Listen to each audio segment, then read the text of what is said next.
오늘 우리가 읽은 이 창세기 23장의 말씀은 아브라함의 생애 가운데서 가장 마지막으로 그가 했던 중요한 일입니다. 주일날에도 이 아브라함을 통해서 배우는 신앙이라고 하는 제목으로 아브라함에 관하여 우리가 쭉 살펴본 바가 있는데, 오늘 우리가 읽는 23장의 내용은 사라가 127세의 나이로 그가 소천을 하게 되면서 아브라함이 한 일은 그를 장사할 땅을 직접 매입을 해서 그 땅을 자신의 소유로 삼은 다음에 그곳에 장사를 하게 됩니다. 그곳이 막벨라 굴이라 부르는 곳입니다. 그 내용이 오늘 우리가 읽은 본문 속에서 확정이 되는데, 이게 왜 중요하냐? 두 가지 면에서 이제 중요하다 볼 수 있는데, 아브라함이 하나님으로부터 받은 그 약속에 대한 신앙이 잘 드러나고 있는 부분이 됩니다. 한 가지면 어떤 것이냐면, 하나님께서 이 땅을 자손들의 기업으로 주시겠다 하셨던 그 약속이 이루어지기를 기대하면서 이 가나안 땅에 그동안 이곳저곳을 옮겨 다녔던 그의 삶이 아니라 이제는 한 곳에 정착하면서 아브라함의 소유를 확정해서 하나님이 약속하셨던 대로 이 가나안 땅을 자신의 후손들의 영원한 기업으로 주시기를 바라는 그것이 남아있던 포함이 되어 있다 이 말이죠. 그래서 중요한 밑거름을 삼는 계기가 되고요. 또 하나는 결국 그가 진정으로 자기의 고향 땅이라고 생각했던 것은 가나안 땅의 어떤 곳도 아니라 그는 영원한 하나님의 나라를 진정한 본향으로 생각하면서 자신의 삶을 살았다 하는 것입니다. 이것이 약속신앙의 또 다른 한 면모가 된다 하는 겁니다. 그러한 내용들이 확정되기 때문에 23장의 내용은 대단히 중요한 내용들을 기록해주고 있다 하는 겁니다. 먼저 본문 1절로부터 7절 내용에서는 사라의 죽음에 대해서 쭉 소개가 되고요. 죽음 이후에 장사를 치르려고 하다가 그 장사를 치를 그 매장지를 구하게 되는 내용들이 이제 8절부터 18절까지 쭉 소개가 됩니다. 그리고 마침내 그 땅을 자신의 소유로 삼고서 그곳에 그의 아내 사라를 장사하는 내용이 마지막 19절과 20절 이렇게 표현되어 있습니다. 아브라함과 사라의 나이 차이는 10살입니다. 10년 차이가 나는데 사라는 127세의 나이로 부름을 받았습니다. 1절 읽은 바와 같이 127세를 살았으니 이것이고 사라가 누린 횟수다 이렇게 말합니다. 그의 아들 이삭의 나이는 몇 세가 됐을까요? 그가 90세 때 됐으니까 약 37년 정도를 살았고, 이삭의 나이는 37살 정도가 되는 때다 이렇게 볼 수 있겠죠. 아브라함의 나이는 137세가 되겠습니다. 그리고 아브라함 그 이후로부터 약 38년 정도를 더 살아요. 그래서 아브라함은 175세로 이제 소천을 받게 됩니다. 그래서 사라가 먼저 죽음을 당하게 됐었고, 그때 그들은 어디에 살았냐 하니까 가나안 땅 헤브론, 기럇 아르바, 많이 우리 들어본 지명이죠. 이곳에 살면서 결국 아내를 먼저 떠나보내게 된 것입니다. 2절 말씀에 보면 가나안 땅 헤브론 곧 기럇 아르바에서 죽음에 아브라함이 들어가서 사라를 위하여 슬퍼하며 애통하였다 이렇게 표현되어 있습니다. 이 헤브론이 어떤 곳인가? 우리가 아브라함의 생애 가운데 쭉 거슬러 올라가게 되면요, 아브라함과 롯의 목자 사이에 다툼이 일어나면서 롯은 당시에 좋아 보이는 소알 혹은 소돔이 있는 쪽으로 선택을 하게 되고, 아브라함은 이때 여기에 정착을 하게 됩니다. 그래서 헤어지고 나서 아브라함이 정착한 곳이 여기고, 또 사라에게 하나님이 아들 이삭을 주시겠다 했을 때 이 사라의 잉태를 약속받았던 것도 바로 이곳이었다 하는 겁니다. 그래서 아브라함에게 있어서 이곳은 남다른 그런 애착이 가는 곳이었다, 이렇게 볼 수 있겠어요. 여기에서 부름을 받게 되었다, 이렇게 소개를 해줍니다. 75세 또 사라의 난 65세 때로부터 부름을 받아서 하란에서부터 또 이 가나안 땅에 오고, 이 가나안 땅에서 이런저런 많은 일들을 겪으면서 이것저것을 배회하면서 살아왔던 그 삶, 그럼에도 불구하고 하나님께서 약속하신 바와 같이 그 약속을 이루어 가시는 것들을 쭉 경험하면서 살게 된 거죠. 그래서 지나왔던 모든 삶을 되돌아보니까 인생이 참 무상하고, 또 한편으로는 아내를 먼저 떠나보내는 상실의 아픔도 있고, 그래서 아브라함은 슬퍼하며 애통하는 태도가 나타나고 있음을 확인하게 됩니다. 그리고서는 이 장사를 온전히 치르기 전에 아브라함이 한 일이 뭐냐면, 일어나서 해족속을 찾아갑니다. 찾아가고서 하는 말, 그들에게 매장할 곳을 사기를 원했던 것입니다. 그래서 아브라함이 그 해족속들을 향해서 대단히 존중하는 태도를 취하고 있습니다. 4절 말씀에 보면은 이렇게 그들에게 말하죠.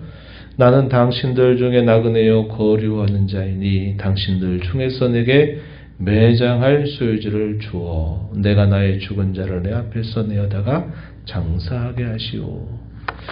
장사를 치러야 되는데 매장할 곳을 내가 구하기를 원한다라고 말을 한 것입니다.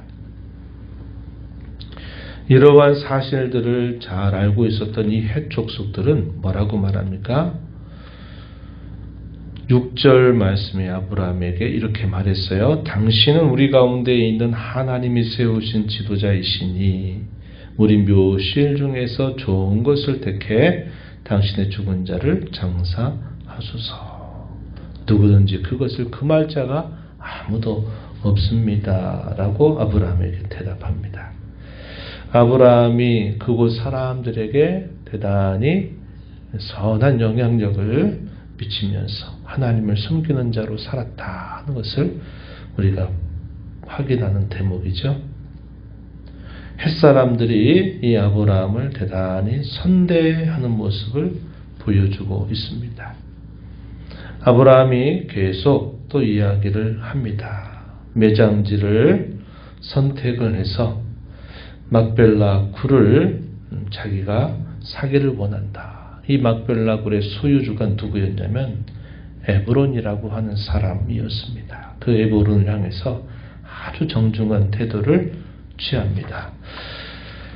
어떻게 했느냐? 7절에 보니까 아브라함이 일어나 그 땅 주민 헷족속을 향하여 몸을 굽히고 그들에게 말합니다. 나로 나의 죽은 자를 내 앞에서 내하다가 장사하게 하는 일이 당신들의 뜻일진데 내 말을 듣고 나를 위하여 소아리를 에브론에게 구하여 그가 그의 밭머리에 있는 그의 막벨라 굴을 내게 주도록 해달라. 충분한 대가를 받고 내가 그 굴을 사서 그곳을 내 아내 사라를 매장할 소유지로 삼기를 원한다. 이렇게 말을 합니다.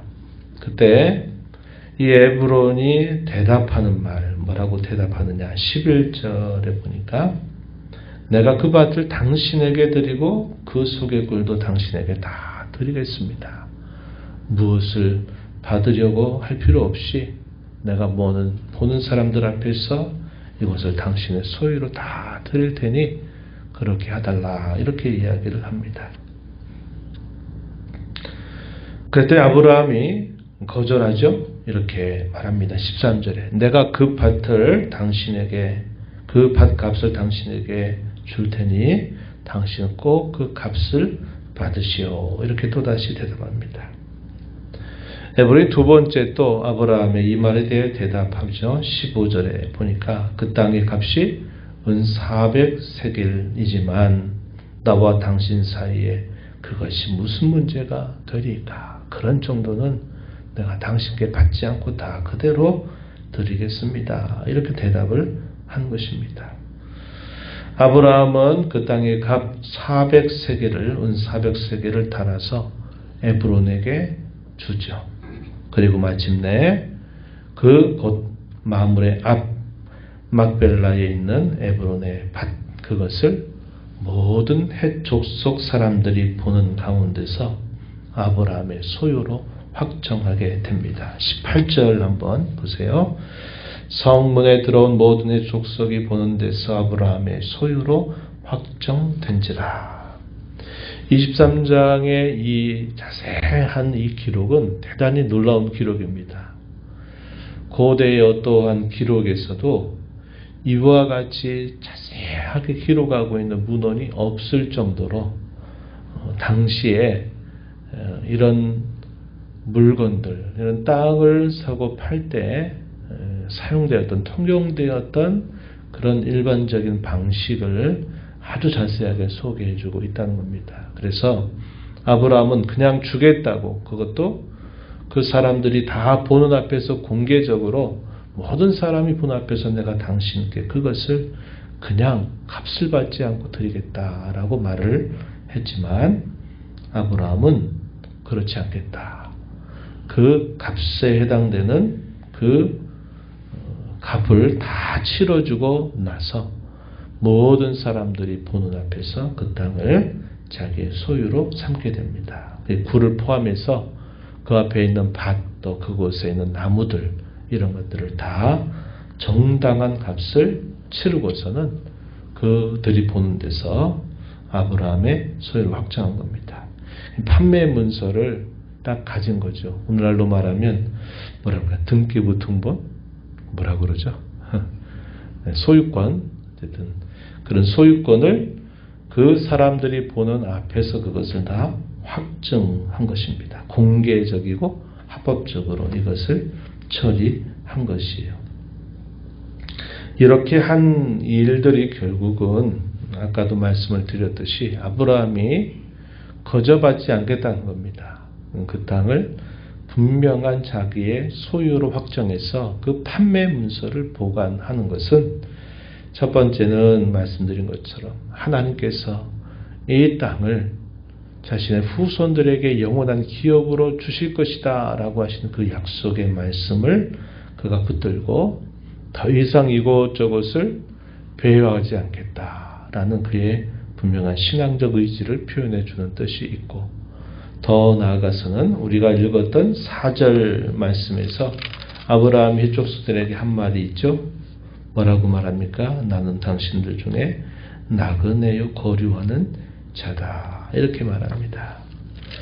하나님이 아브라함에게 진정으로 주시고자 하신 그 약속이 무엇인가? 그것은 단순히 이 땅에 보이는 그것만이 아니라 영원한 참되고 영원한 본향, 영원한 하나님의 나라, 그것을 그가 바라보면서 살았다 하는 것이죠.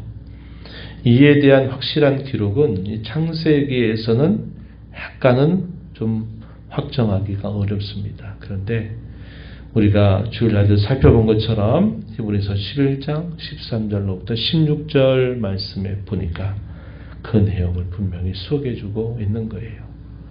약속의 땅에 대한 믿음을 가지고 있었음에도 불구하고 자신이 살고 있는 땅 그 어느 곳이든지 그것이 진정한 본향은 아니다. 하나님이 진정으로 주시고자 하시는 기업은 현세적이고 물질적인 그러한 땅이 아니라 영원한 하나님의 나라였다라는 사실을 보여주고 있는 겁니다. 그래서 행과 나그네처럼 하나님이 약속하신 바를 기대하면서 환영하고 기뻐하면서 자신들의 삶을 살았다. 이렇게 말해주고 있는 겁니다. 이런 아브라함의 신앙은 오늘 우리에게 뭘 보여줄까요? 우리가 이 땅에 살아가는 삶, 70년, 80년, 90년 하는 이 땅의 삶이 우리의 진정한 기업이 되는 것이 아니라 우리의 진정한 기업은 하나님이 우리를 위해서 마련해 두신 영원한 하나님의 나라에 있다 하는 사실입니다. 죽어서야 비로소 가는 나라, 그런 나라는 아니에요. 그건 넘어서 하나님께서 마침내 완성하실, 우리에게 완성해 주실 그 영원한 하나님의 나라에 우리가 사는 것, 그것이 참되고 영원한 본향이다 하는 사실을 우리에게 보여줘요. 그래서 우리는 늘 이야기하지만 이 땅에서 모든 걸 더 받아 누릴 자로 살아갈 자가 아니고 우리는 이 땅을 나그네처럼 살아가는 겁니다. 지나치게 여기에 마음을 쏟으면 우리가 가야 할 걸음을 놓쳐버리게 돼요. 우리가 나그네처럼 어떤 목적지를 경유해서 이곳을 가고 또 다른 곳을 거쳐서 가야 할 그 분명한 목적지에 이르른다라는 그런 생각을 가지고 우리는 영원한 하나님의 나라를 꿈꾸면서 소망하면서 이 땅을 살아가는 하나님의 사람들이 되어야겠다 하는 것입니다. 오늘 이 말씀을 생각하면서 본향을 잃어버렸던 신라곤의 비애를 다 겪으면서 우리가 가야 할 곳을 잃어버리고 영원한 지옥의 형벌 가운데 살 수밖에 없었던 저와 여러분을 하나님께서 사랑하셔서 영원한 낙원, 그 낙원을 약속하신 그것을 감사하면서 하나님 앞에 늘 기쁨으로 섬기며 살아가는 저와 여러분이 되기를 진심으로 바랍니다. 하나님 아버지 감사합니다. 이 새벽 시간에도 저희들을 깨워주셔서 오늘도 생명을 주시고 호흡을 주신 아버지 앞에 나와 찬양을 드리며 오늘도 주의 말씀을 들음으로 신라곤의 고통, 비참을 안고 살았던 저희들에게 참되고 영원한 하나님의 나라를 소유하고 그 나라가 온전히 이루어질 그때를 소망하며 살아가는 본향을 찾은 나그네가 되게 하신 하나님의 은혜를 참으로 감사드립니다. 하나님 아버지, 이 땅에 지나치게 마음을 빼앗겨서 저희들의 가야 할 방향을 놓치지 않게 하시고 세상을 붙잡으려고 주님의 이름을 부르는 자가 아니라 주님의 베푸신 그 은혜를 기뻐하면서 세상 가운데서 나그네처럼 행은처럼 살아가는 저희들의 삶이 되도록 인도하여 주옵시고 하나님 우리에게 약속하신 것은 이 땅에서 다 받는 것이 아니라 이 땅 넘어서 저희들이 받는 것임을 늘 기억하고 이 땅을 살아가는 저희들의 삶이 되게 하여 주옵소서. 은혜의 보호자 앞에 나와 아버지의 은혜를 간절하게 구하는 모든 심령들의 간구를 기울여 주시고 응답해 주시기를 바라며 예수님 이름으로 기도하옵나이다. 아멘.